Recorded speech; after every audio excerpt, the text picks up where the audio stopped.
Bateragune auzian zigortutako Rafa Diez Usabiaga, Labeko idazkari nagusio,ja gaur atera da espetxetik. Atzo, Espainiako gobernuak Kantabrian duen ordezkaritzak debekatu egin zuen heldueson egitekoak zioten ekitaldia, baina muskizen egin diote lehenengo harrera. Jendetza izan du zain, Diazek eta presoiak burujabetza eta aldaketa sozialaren alde indarrak batzera deitu ditu herritarrak. Ez da gaur egingo dioten ekitaldi bakarra, Lasarte Orian 7:00 egingo diote harrera. Dudarik gabe hori dugu gaurko albiste nagusia, baino gehiago ere baditugu jarraian dituzue laburbilduta lerroburuetan. Rafa Diez Labeko idazkarioia gaur irten da Santoñako heldueso espetxetik. Familiakoen, gertukoen eta ezker abertzaleko kide ezberdinen berotasuna jaso ondoren muskizen egin diote lehen harrera ekitaldia. 2011 urtetik zegoen espetxeratuta Bateragune auziagatik. 2009ko urriaren 13an izan zen Bateragune auziko operazioa. Espainiako Auzitegi Nazionalak 2011ko irailean zigor epaia eman zuen Arnaldo Otegi, Rafa Diez, Miren Zabaleta, Sonia Jacinto eta Arkaitz Rodríguezen aurka. Zabaleta, Jacinto eta Rodríguez 2015ko urriaren 11an geratu ziren libre, Otegi 2016ko martxoaren lehenengoan, eta gaur atera da Diez, auzi politikoa dela salatu dute zigortutakoek hasieratik. Nafarroako Foru Erkidegoan emakumeen eta gizonen egoeraren inguruko diagnostiko bat egin du Nafarroako gobernuak. Horretan agerian utzi ditu hainbat eremutan ematen diren genero arrakalak. Diagnostikoa berdintasunerako legearen aurre proiektua osatzeko abiapuntua izanen da. Besteak beste, diagnostikoak utzitako datuei joz, kontratu partzialen 79% emakumezkoenak dira, eta zaintza eta etxeko lanei dagokionez gizonezkoek baino ordu 1,7 gehiago eskaintzen diete. Egungo turismo ereduaren aurkako manifestazioa egingo dute gaur Donostian eta Gernikan. Ernaik deituta, arratsaldeko 5:00 abiatuko da Donostiako bulebarretik eta 9:00 Gernikako pasilekuko eskailerapetik. Azken asteotan piztu eginda bereziki turismo ereduaren eztabaida. Eta atzo bilera egin zuten Gipuzkoako ostalarien elkarteak EH Bildurekin gaia aztertzeko. Bestalde erraustegiaren kontrako mobilizazioek aurrera jarraitzen dute. Atzokoan Donostian egin zen manifestazioa. Salaketa nagusia errauste plantak eragingo dituen osasun eta ingurugiro arazoak izan ziren.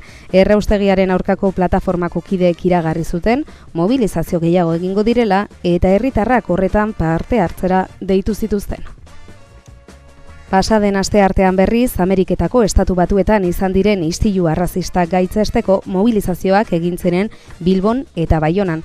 Talde neonazi suprematista zuriak eta Ku Klux Klaneko kideek mutur eskuineko martxa antolatu zuten asteburuan Virginiako estatuan eta 3 hildako egon ziren sortutako liskarretan. Bilboko aste nagusirako 2 egun baino falta ez direnean, jaietako egitaraua aurkeztu dute Bilboko konpartsek. Aurten ere, indartsu datoz, izan ere, 500 ekitalditik gora antolatu dituzte. Musika, kirola, sukaldaritza txapelketak, hainbat nobedadere izanen dira aurten. Guztiaren berri izateko, jada eskuragarri dagoen aplikazioa ere sortu dute Bilboko konpartsek gainera. Eta gaur ere Bilbon eraso sexistari gabeko aste nagusia aldarrikatzeko bat egin dute udalak eta konpartsek Arriagan egindako agerraldian. Juan Mari Aburto alkateak Itziar Urtaran berdintasun, lankidetza, bizikidetza eta jaietarako saieko zinegotziak eta Aize Goitiz konpartsakideak hartu dute hitza, ez beti da ez lelopean, jai giro osasuntsu eta baketsu bat sustatzeko asmoz. Astelenean hasi eta igandean amaituko dira Tafallako jaiak. Txupinazo egunean ikurrina jarri zuen udal gobernuak udaletxeko balkoian eta Espainiako gobernuko delegaritzak elegitea jarri du. 11 dira jada ikurrina jarri izanagatik jarritako elegiteak. Aste gutxitan 25 milioi bisita jaso ditu Iker Bizente aizkolari Nafarraren bideo honek Andra Mari Zuriaren txapelketan grabatutako bideoa da.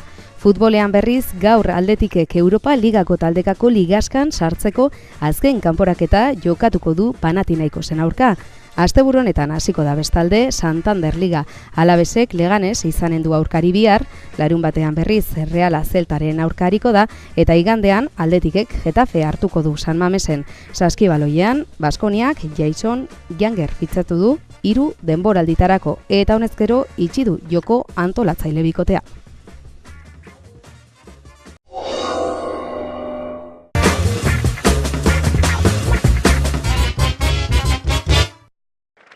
Gaur, goizeko 8:30 aldera, Rafa Diez Usabiaga presoa aske gelditu da. Santoñako helduesoko espetxeko ingurua aldarriz bete da, guztira 200 pertsonarekin. Rafa Diez, Lab sindikatuko ordezkari nagusi izandakoari askatasunean harrerarik beroena emateko. 2011 urtean, etako partaide izatea egotzita, bateragune bezala ezaguturiko auzi barruan, espetxeratutakoen artean aske gelditu den azkena izan da. Aurretik, Arnaldo Otegi atera zen, eta hu bere izan du espetxeko atean lehen agurtzeko. Helduesotik bai babesle eta bai protagonista bera ere muskizera joan dira. Bertan izan baita berari egindako lehen harrera ekitaldi masiboa. Bertan, Rafa berak hartu du hitza. Estatuko batzuek nahi zuten ezker abertzalea zatitzea. Nahi zuten ezker abertzalea indargabetzea. Pentsatzen zutelako ezker abertzalea zatituta eta indargabetuta, prozesu politiko guztia erabat neutralizatuta zegoela. Hori zen beraien helburua. Horregatik espetxeratu gintuzten. Era berean, Euskal Herrian hemendik aurrera eman beharreko pausuak indarrak batzetik abiatzen direla adierazi du. Arlo sindikal, arlo sozial eta arlo politikoan ezinbestekoa delak indarrak bertebratzea, indarrak integratzea, burujabetzaren alde, aldaketa sozialaren alde. Ni uste dute filosofi eta kultur politiko berriak sortu behar dugula, une honetan nahiko sakabanaturik dauden indarrak integratzeko, bertebratzeko eta prozesu politikoa behar den bezala sustatzeko. Arratsaldeko 7:30 beste ekitaldi bat burutuko da Lasarten, bere herrian.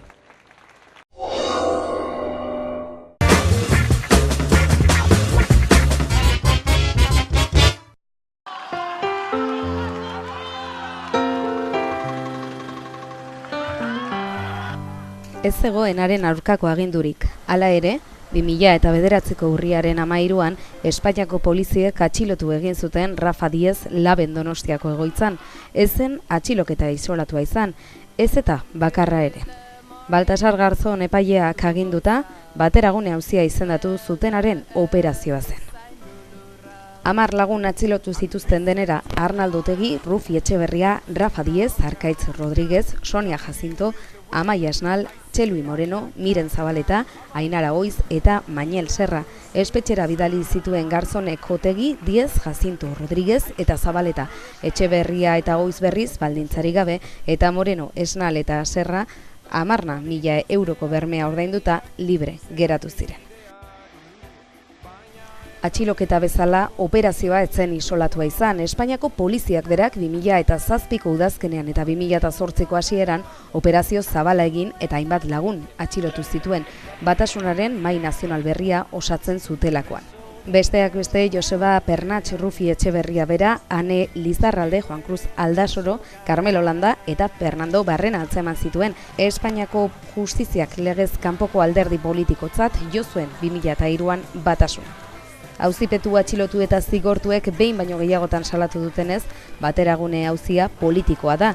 Auzipetuek ezker abertzalearen barnean estrategia aldaketa bultzatu nahi zuten, borroka armatuaren aroa amaitu eta bide demokratiko eta baketsuan soilik oinarritu. Los dos hablamos de la berreguna, los dos hablamos de acumulación, los dos de huelga general, los dos de proceso democrático, sí.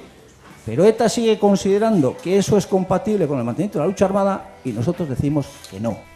2006ko abenduan esaterako, etak Barajaseko aireportuko hotel hauean bomba bat jarri ondoren, bake prozesuan bombak eta biolentzia sobera zeudela azaldu zuen Diezek publikoki. Urte hartako, martxotik sueten iraukorra iragarria zuen etak ofizialki 2007ko ekainean utzi zuen bertan bera. 2009ko uztailean egin zuen pertsonen aurkako azken atentatua etak. Bateraguneko atxiloketak gertatuta hilabetera, 2009ko azaroan Altsasun egindako agerraldi batean, soilik bide politiko eta demokratikoak erabiltzearen alde agertu zen ezker abertzalea. Quiero decir y manifestar con absoluta claridad que mi vocación, mi propuesta, mi intención, la mía propia y la de la izquierda abertzale manifestada en la propuesta de Alsasua es decir con absoluta claridad que nuestra apuesta es única y exclusivamente por las vías políticas y democráticas. Hala ere, operazioarekin jarraitu zuten epaileek eta kideen arteko eztabaida eten zuen auziak. Epaiketa 2011ko ekainaren 27an hasi zen. Madrilgo auzitegi nazionalean. Ezker abertzaleko 8 kide epaitu zituzten eta haren aginduz ilegalizatutako batasuna birsortu nahi zutela egotzita. 10 urtera zigortu zituen Espainiako auzitegi nazionalak Rafa Díez eta Arnaldo Otegi, Miren Zabaleta, Sonia Jacinto eta Arkaitz Rodríguez berriz 8 urtera. Epaileen arabera etaren aginduetara aritu ziren atxilotuak. Urte hauetan guztietan babes zabala jaso dute Bateragune auzian zigortutakoek. Espetxeen atarian, kalean. 2009 urtean, elak, labek, esekak, esteilaz eta enek egindako deiari erantzunez milaka lagun batu ziren Donostian manifestazioan irtenbide demokratikoaren alde aritzeko konpromisoa berretsi zuten bertan. Epaiketa gertatzen ari zela 2011an berriz, ezker abertzaleko 8 kidei sostengua adierazteko manifestazio nazionala egin zuten epaiketa politikorik ez, aterabideak aurrera lelopean. Bateragune auziko epaia behin ezagututa Alderdi Popularraren eta PSOEren boikot jarreraz mintzatu zen ezker abertzalea. Era horretan, Euskal Herrian irekitako aro berria saboteatu zutela bi alderdi horiek. Epaiaren aurka ordea, hasitako bidea sakontzera deitu zituen ezker abertzaleak Bilbon egin zuten orduan mobilizazioa eta milaka pertsona batu ziren aldarrikapenera.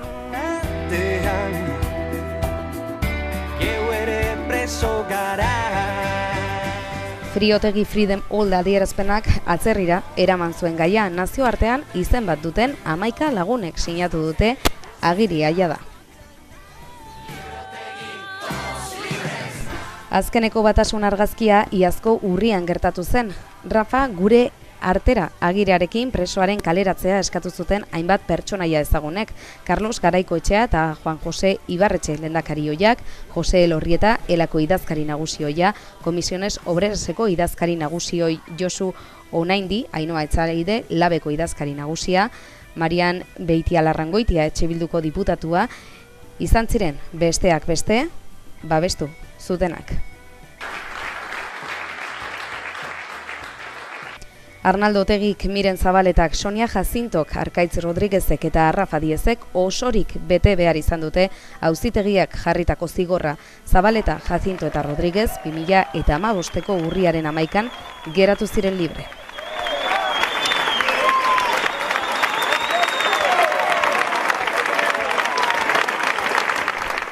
Otegi berriz 2016ko martxoaren lehenengoan ateratzen kartzelatik.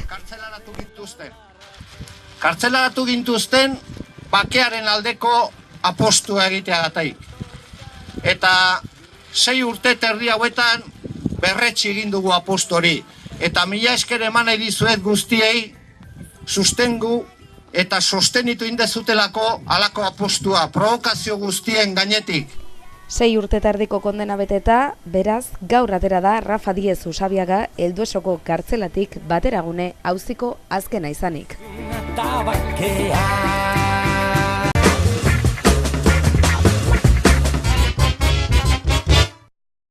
Ana Ollo, Nafarroako Gobernuko Harreman Instituzionaletako kontseilariak diagnostiko bat aurkeztu du gaur berdintasunerako legearen aurreproiekturako abiapuntua izanen dena. Hainbat alorretan egin dira ikerketak eta diagnostiko horrekin genero arrakala handienak agerian utzi dituzte. Emakumeen eta gizonen berdintasunerako lege aurreproiektu bat egin asmo du Nafarroako Gobernuak. Lege proiektua datorren urtearen hasieran eztabaidatu nahi dute parlamentuan Nafarroako entitateekin, teknikariekin eta bestelakoekin osatu eta gero. Legearen helburua oraindik handia den genero arrakala murriztearen bidean lan egitea da. 3 adar ditu diagnostikoak. diagnostikoaren barruan, Nafarroan emakumezkoen eta gizonezkoen egoera aztertzen duen diagnostikoa 3 zatitan banatu dago. Lehenbizi, Nafarroan emakume eta gizonen egoera aztertzen duten atala. Bigarrenean, Nafarroko Foru Administrazioan emakume eta gizonen egoera aztertzen duen zatia. Eta hirugarrenean, Nafarroan berdintasuna lantzen duten politika publikoen mapa. Datu estadistikoekin zein gaian adituak diren emakumeekin elkarrizken bidez, diagnostikoak genero arrakala nagusiak agerian utzi ditu. Alor guztietan agerian gelditu da genero arrakala. Datu esanguratsuen artean lan arloan ematen den ezberdintasuna da, izan ere lanaldi erdiko kontratuen 79% emakumeenak dira. Bestalde zaintzari eta etxeko lanei dagokienez, gizonezkoek baino 1,7 ordu gehiago eskaintzen dituzte. Soldata arrakala ere 28%koa da. Hezkuntzaren alorrean emakumeek arrakasta handiagoa baldin badute ere, urriagoa dira gizonen aldean ibilbide profesional arrakastatsua dutenak. Bestalde ikasketak hautatzerakoan segregazioa agerikoa da. Derrigorrezko mailetan emakumeak arrakasta handiagoa lortzen dute, gizonezkoekin aldenduta, eskola uzte tasa 7,1 txikiagoa da. Batxilerren emakume gehiago daude, lanbide heziketan ordea gutxiago, eta unibertsitatean emakume gehiago daude zehazki 11,82 gehiago gizonekin alderatuta, naiz eta graduen hautaketan segregazioa ikusten den. Aisiaren erabileran ere ezberdintasun nabariak daude. Gero, aisialdearen erabilera, alor honetan, sexuka segmentatzen den erabilera ikusten da. Kirolan emakume gutxiago aditzen dira, batez ere goi mailako kirolan, non emakumezkoak 23% gutxiagoa dira. Emakumeenganako indarkeriaren aurka gizartea sentsibilizatuagoa dagoela azaleratu du diagnostikoak. Esaterako, SOS Navarrak 428 dei jaso zituen 2007an indarkeria kasuak salatuz. 2016an kopurua bikoiztu egin zen. Indar polizialek jasotako salaketek ere gora egin dute. 2007an 989 salaketa egin zituzten. 2016an 1189. Gero eta politika gehiago egiten dira berdintasunaren alde oiok azaldu duenez. Transbersalitatea lantzen saiatzen dira, genero berdintasunerako unitateak sortuz besteak beste. Hainbat egiturek laguntzen dute transbertsalitatea lantzearen bidean. Hala nola, Nafarroako Berdintasunerako Institutua edota Berdintasunerako Departamentu arteko komisioa. Halaber, entitate lokalek duten garrantzia azpimarratu du oiok. Egun, besteak beste, berdintasunerako 20 agente daude tokiko eremuetan. Oioren arabera, lege proiektua beste mugarri bat izanen da berdintasunaren bidean, genero arrakalari aurre egiteko. Haren ustez, orain da unea, berdintasunerako lege berri bat eratzeko. Garrantzitsua deritzo hausnarketa prozesu bati bide ematea, azaldu duenez aspaldi gainditu baitzuen Nafarroako gizarteak 2002ko foru legea.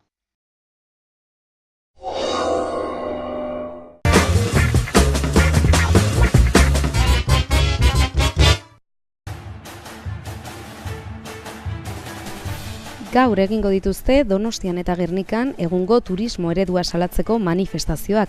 Ekainean iragarri zuen Ernaik deialdia, baina azken asteotan izan du oihartzun handiagoa, hainbat hiri eta herritan turismo masiboaren eztabaida lehertu eta gero. Behin eta berriz ari gera entzuten turismoaren aurka gaudela, turisten aurka ari gerala, eta guk esan nahi dugu ez gu gaudela turismo eredu konkretu baten aurka. Eta zergatik gaude turismo eredu honen aurka, Donostia Arraungan daukalako eragin oso zuzena. Hasita espazioaren erabileratik, pasata etxebizitzara eta bukatuta gure lan baldintzetan. Ernaik adierazi duenez turismoa modu basatian handitu da Gipuzkoako hiriburuan. Adibide argiena da Aldezarrekoa. Aldezarreko bizilagunak dira 6.000 inguru, eta turistentzako eskaintza 1.500 ingurukoa da. Ernai halaber kexu da turismoko sektoreko langileen prekarizazioaz. Turistentzako eskaintza guzti honek esaten dute lanpostuak sortzen dituela, baina ez da inongo momentutan begiratzen ze kalidade daukaten enplegu horiek, sortzen diren enplegu horiek eta gazteongan bada egoerak dira muturrekoak, baliatzen direlako gazteok lan egiteko daukagun behar inmediato horretaz. Azken asteetan luze hitz egin da turismoaren gaiaz eta turismo ereduari buruzko eztabaida pil-pilean dago. Hainbat protesta ere izan dira, pintaketak agertu dira esaterako Tourist Go Home hitzekin eta joan den astean Ernaiko hainbat kidek Donostiako tren turistikoa geldiarazi zuten. Badira urteak Donostiako Aldezarreko bizilagunak kexu direla beren auzoaren egoeraz. Gipuzkoako ostalarien elkartea EH Bildurekin bildu zen atzo gaia aztertzeko. Pozik agertu dira ostalariak bileraren ostean. Adierazti dute desadostasunak baino gehiago izan direla adostasunak EH Bildurekin. Koinzidentzia gehiago daukagu, desabenetzea baino. Garraio azpiegituretan dituzte desadostasun gehien eta EH Bilduk ez esageratzeko eskatu zuen. Hemen batzuk ezker soberanista eta ezker nazionala erasotzeko erabili dutela artifizialki inflatu den polemika bat. Guk jarraitzen dugu pentsatzen turismoa mimatu behar den sektore badela. Eneko Goia Donostiako alkatea Radio Euskadiri eskainitako elkarrizketa batean mintzatu da gaiaren inguruan. Turismoaren inguruko eztabaida zarata baino ez dela argudiatu du eta osagai politiko nabarmena duela. Adolece de demasiadas sensaciones y tiene un componente político notorio que creo que es el motor, ¿no? Alkatearen hitzen aurrean, Ernaik zarata ateratzera deitu ditu herritarrak. Markatu nahiko genituzke turismo eredu honen sustatzaileak edo erantzuleak. Izan daitezkela enpresaria handietatik hasita jabego ostalaritzan jabego handia daukaten pertsonak eta batez ere turismo eredu guzti hau sustengatzen duen eta bultzatzen duen udala, kasu honetan PNV eta PSOE dauzkagula, behaia daukate erantzukizuna handiena eta beraie dira markatu behar direnak.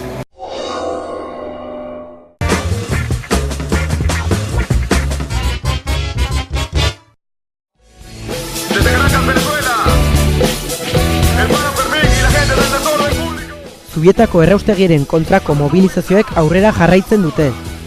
Atzokoa jaigiroan Donostian burutu zen. Errauste plantaren aurkako aldarria Sarriegi plazatik abiatu zen eta piraten kofradia martxara batu egin zen. Maskara eta buzo zornituta, erraustegiak osasunaren ganduen eragina irudikatzeko asmoz abiatu ziren kide batzuk. Itzal dezagun, eritzia, eman dezazun, hartu itzal. Itzal dezagun, eritzia, eman dezazun, hartu itzal. Itzal dezagun, eritzia, eman dezazun, hartu itzal. Itzal dezagun, eritzia, eman dezazun. Erakustaldi itogarria, jazarpen mediatikoarena. Informazio eza, berriaren giropresioa. Historiaren amaiera, iragartzen du eta bideak, eraikitako mundu virtualak. Jendea informatzeko ere esku horriak banatu egin ziren. Martxaren amaieran erraustegiaren aurkako plataformako kideek jakinarazi zuten bigarren fasearen eraikuntza onartu egin dela, oraindik kontratua publiko egin ez duten arren. Eritzia, eman dezazun. Contra la desinformación, la sobreinformación y la censura. Toma la palabra. Honetaz gain, erraustegira gasa eramateko lanak ere ikusi ahal izan direla salatu zuten. Mobilizazioekin bat egiteko deia luzatu zuten, ingurumenean eta osasunarengan eragingo dituen kalteak azpimarratuz. Aburuak, jende aurreko plataforma, errealitate koordinozi bat, kantak ere izpioan bezala, hauze duzu pozera kaiua, bombora dialektika ez.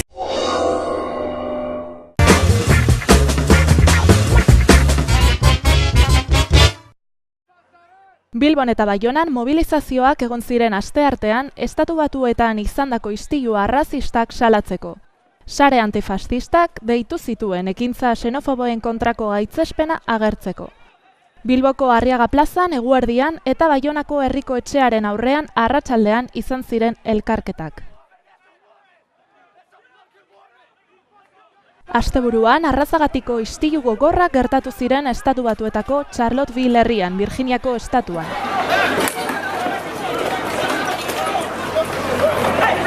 Eskuin muturreko jarraitzaileak kalera atera egin ziren eta horien aurkakoek aurre egin zieten liskarlarriak sortaraziz.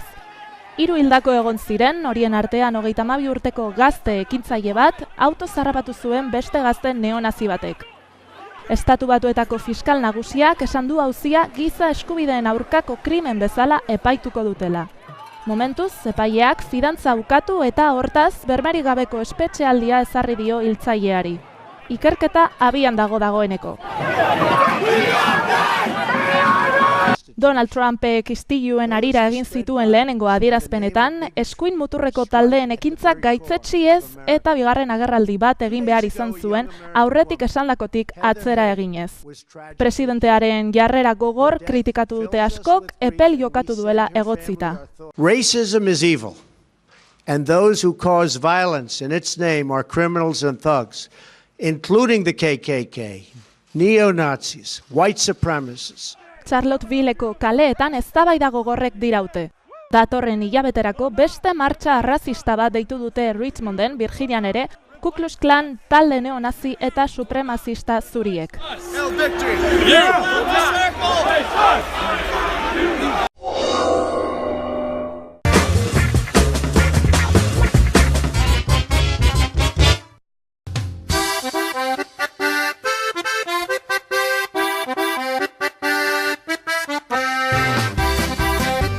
Bi egun eskaz falta dira Bilboko aste nagusia hasteko eta horren aurretik Bilboko konpartsakek bere egitaraua aurkeztu egin du gaur Arriagantzokiaren aurrekaldean. 500 ekimen baino gehiago 153 tailer eta 128 kontzertu antolatu dituzte. Aurten horrekin batera gastronomi lehiaketak beste egun bateko iraupena izango du eta Goitiberen jeitxierak zein herri krosak kirolzaleen nahiak asetuko dituzte. Horrekin batera aplikazio berezia sortu dute telefono bidez aste nagusian gertatzen den guztia eta konpartsen egitaraua jarraitzeko, eta nola ez Bilboko konpartsakek edozein motatako eraso sexista, homofobo edo bestelako erasoen kontrako mezua aldarrikatu du gaurkoan ere. Gure mari jaia, Bilbora etorri da, aste nagusira. Mari jaia, txupinera eta pregoilaria buru, konpartzok listoia apur bat gorago jarri dugu aurtengoan. Ziztu bizian, abiadura handian jaitziko gara, lehenengo domekan Goitiberen aste nagusiko 4. openean. Modu berean, astelenean, erronka berri bati ekingo diogu lapiko artean. Gastronomia txapelketa egun bat gehiago zabaltzen. Tradizio handiko plater vegano bilbotarra prestatuko dugu, patatak saltza berdean, hain zuzen ere. Inork ezer galtzeko, Bilboko konpartzak izeneko aplikazioa sortu dugu modu autogestionatuan. Telefono mugikorretan egitaraua eta aste nagusian gertatzen den guztiaren berri edukitzeko.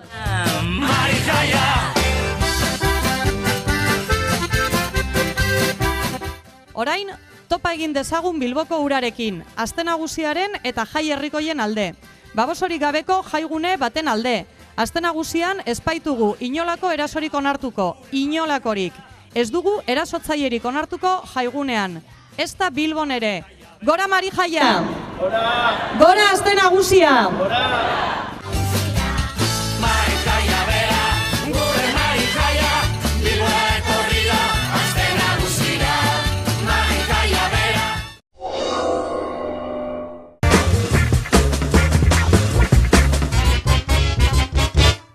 Juan Mari Aburto Bilboko alkateak eta Itziar Urtasun zinegotziak Bilboko konpartsetako kideekin batera astear dagoen aste nagusiari begira eraso sexisten kontrako kanpaina aurkeztu dute Arriagantzokian. Informazio puntu berezia jarriko dute areatzan, milaka gida banatuko dituzte, beste hainbat txapa eta protokolo berezia osatu dute ostalaritzako kideekin batera.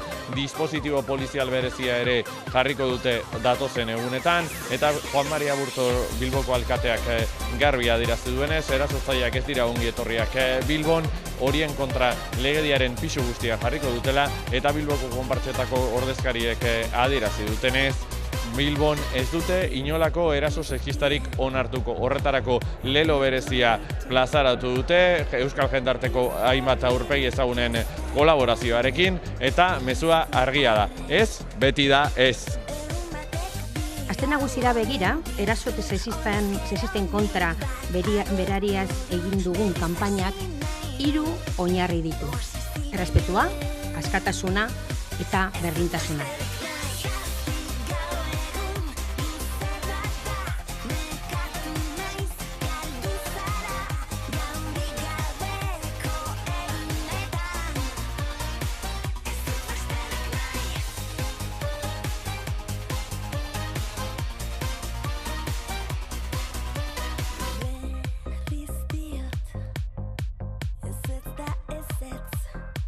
Orokorrean, emakume guztientzat.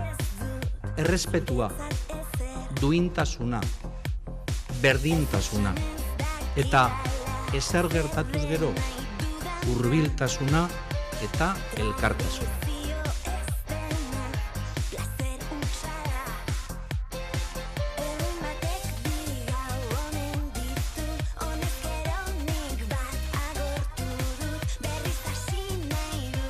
Beldurrari aurre eginez eta gure artean elkartasun sareak indartuz, emakumeok indarkeria guztiak borrokatzeko eta aurre egiteko gai gara. Ez dugu onartuko, ez gara isilduko. Erantzun egingo dugu eta jaiak aske biziko ditugu. Gu ere aste nagusia garelako. Gurea ere delako gozamena eta jaiak bere osotasunean bizitzeko eskubideak. Erasorik ez!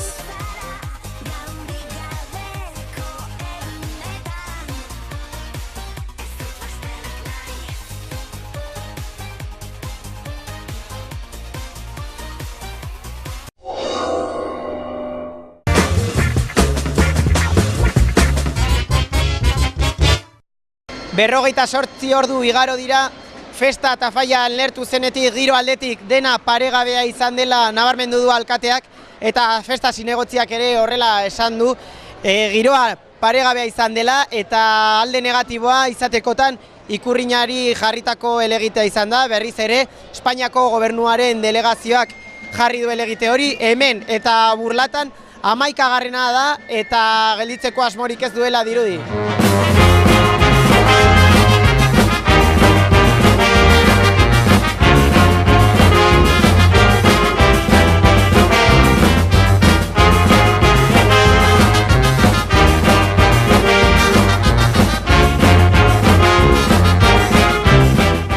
Eta hasieran esan dugu, oraindik ez dira, ez da 48 ordu pasa jaia lertu zenetik Tafallan, eta gurekin dago Arturo Goldazarena Tafallako alkatea, egunon? Egunon. Zer moduz hasi da festa? La fiesta de momento está siendo todo con total tranquilidad, con muchísimo ambiente, muchísima juerga, con la gente con muchas ganas de pasárselo bien y no ha habido ningún incidente, quitando los 2 heridos por esta de toro del encierro de ayer. Por lo demás va todo de maravilla.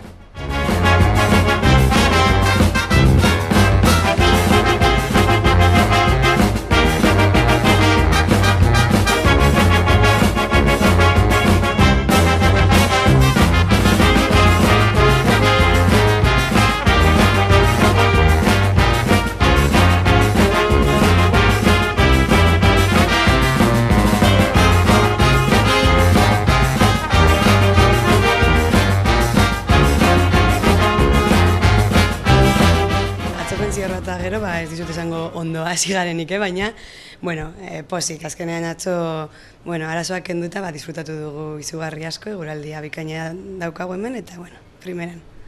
Positiboa egia da, atzo goizan egon izan banintz zurekin, esango nizuna ez 14an euria izan genuen, 1000 gauza, azken ordukoak aldatzen direnak, baina, atzoko eguna ikaragarria, eguna hundia.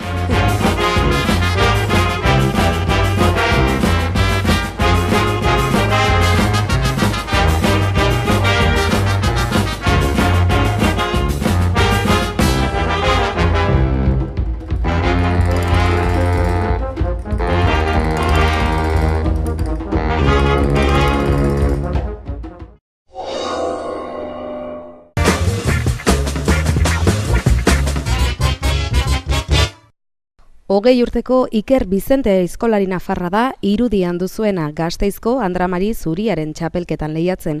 Haren babesle Lactural enpresak Facebooken eskegi zuen bideoa abuztuaren 8an, eta ia da 25 milioi bisita jaso ditu.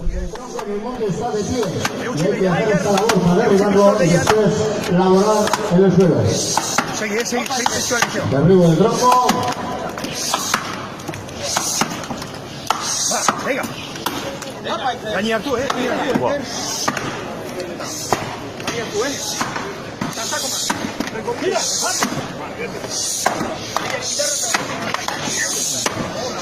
Futbolean aldetik Europa Ligako taldekako ligaskan sartzeko gertuago dago.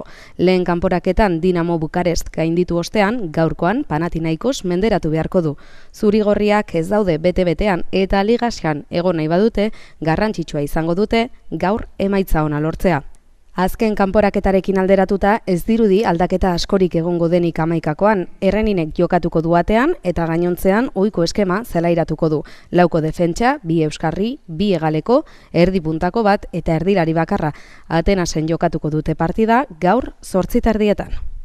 Zigandaren taldeak ez du atseden hartzeko denbora askorik izango asteburu honetan, hasiko baita Santander Liga. Alabesek Leganes izanen du aurkari lehenengo jardunaldian, bihar jokatuko dute partida 8 eta 4. Larun batean berriz Realaren txanda izanen da, Zeltaren aurkarituko dira zuri urdinak arratsaldeko 6 eta 4. Itxura guztien arabera ez ustekorik ezean, Inigo Martinez ez da ariko Zeltaren aurka. Denboraldi aurre osoan arazoak izan ditu eskuin Ipur Masaian. Álvaro Odroziola berriz jokatzeko prest dago. Igandean berriz ordu berean Aldetikek Getafe hartuko du San Mamesen. Eta saskibaloian Baskoniak Jason Granger fitxatu du 3 denboralditarako eta honezkero itxi du joko antolatzaile bikotea. 27 urteko uruguaitarra iragan sasoian Efes Pilsenen egon zen eta 9,3 puntu sartu zituen partidako Euroligan. Taldearen diseinuaren urrengo pausoa Adam Gangarren etorkizuna argitzea izango da.